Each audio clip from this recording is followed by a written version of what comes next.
पण गण्या, तो काही तू या घरच्या फ्रीजच्या फ्रीजरमध्ये बनणारा बर्फ आहे का बे? ट्रेमधून काढून हातात खेळाले. मी नाही येत, थंडी लागते मले. मी तुला पहिलेच म्हटलं होतं गण्या, आपण यंग पोरच येऊ फिराले. काय म्हणून राहिला बे मन्या? मी का बुड्ढा आहे का? नाही, मला तसं नाही म्हणायचं होतं. तुम्ही तर आमच्या ग्रुप मधला सगळ्यात यंग माणूस आहे. म्हणजे मी माणूस आहे आणि तुम्ही यंग पोरा आहे का बे?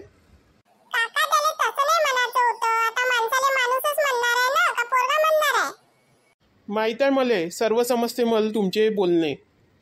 जा आता बर्फामध्ये खेळाले. मी इथंच उभा राहून तुमच्यावर लक्ष देतो. पण एकाच जागी जास्त वेळ उभं राहू नका, नाहीतर बर्फाचं पाणी होऊन जाईल. म्हणजे माया वजन काही एवढं आहे का बे, का बर्फाचं पाणी होऊन जाईन? अरे काका, एकाच ठिकाणी उभं राहिले तो का दगड आहे का?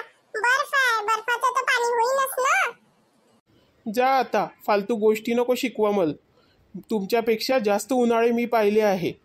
फक्त उन्हाळेच पाहिले आहे, हिवाळ्यानं पावसाळे नाही.